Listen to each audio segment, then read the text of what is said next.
আজকে আমরা যে কেকটা নিয়ে আসছি এটা হচ্ছে বাটারস্কচ কেক। তো বাটারস্কচ কেকটা ডেকোরেশন করার যে ভিডিওটা সেটাই এখানে শেয়ার করছি। এখানে ইউজ করা হয়েছে ভ্যানিলা কেক লেয়ার, আর ভ্যানিলা কেক লেয়ারের উপরে আমরা ইউজ করেছি বাটারস্কচ ক্রিম। বাটারস্কচ ক্রিমের উপরে আমরা দিয়েছি বাটারস্কচ সস, আর বাটারস্কচ সসের উপরে আমরা ইউজ করেছি প্রালিন ক্রাশ করা। আর এইখানে আমরা যে প্রালিনটা ইউজ করেছি সেটা হচ্ছে ক্যাশনাট প্রালিন। ক্যাশনাট প্রালিনটা খুবই মজার। আর এখানে আমরা যে বাটারস্কচ সসটা ইউজ করেছি সসটা খুবই মজার, খুবই ফ্লেভারফুল। তো কেকটা অনেক বড় ছিল এবং ডেকোরেশন করতে আমাদের বেশ টাইম লাগছে, বাট আমরা ভিডিওটা করতে করতে দেখা গেছে ভিডিওটা অনেক লং হয়ে গেছে। তো সেই লং ভিডিওটাকে আমরা কোনো রকম কাটছাট করে একটা শর্ট ভিডিও করার চেষ্টা করছি। তো সেই শর্ট ভিডিওটাই আমরা আপনাদেরকে শেয়ার করছি।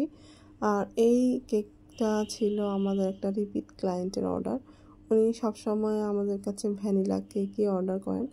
এই ফার্স্ট টাইম সে আমাদের কাছে বাটারস্কচ কেক অর্ডার করেছে। তো আমরাও ঠিক সেইভাবে খুবই মজা করে কেকটা ডেলিভারি দেওয়ার চেষ্টা করলাম।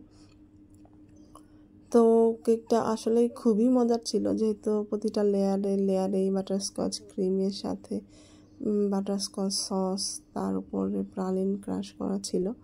তো প্রতি বাইটে প্রালিন প্লাস বাটারস্কচ সসের ফ্লেভারটা নিশ্চয়ই পাওয়া গেছে।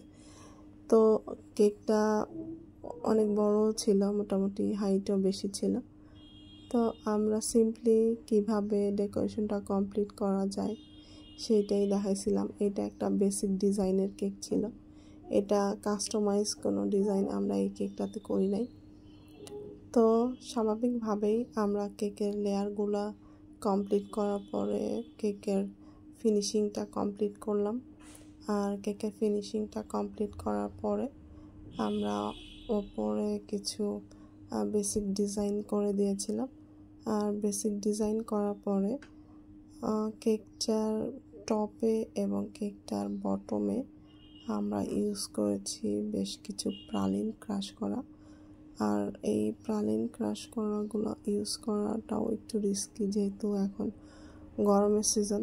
তো দেখা যাচ্ছে যে এই ক্যারামেল, বাটারস্কচ সস প্লাস প্রালিন এগুলো হচ্ছে যে একটু বেশিক্ষণ বাইরে থাকলেই এটা মেল্ট হওয়া শুরু হয়ে যায়। তো যাই হোক, আমরা প্রালিনটাকে কেকের গায়ে বটমে দিয়েছি এবং ওপরে ক্রিমের ওপরেও আমরা কিছু প্রালিন দিয়েছি। এখানে কেকটা প্রালিন দিয়েই শেষ করতে পারতাম, বাট কেকটা প্রালিন দিয়ে শেষ করা হয়নি, কারণ আমাদের ক্লায়েন্টের রিকোয়ারমেন্ট ছিল যে ওপরে কিছু চকলেট বাটন দিতে হবে।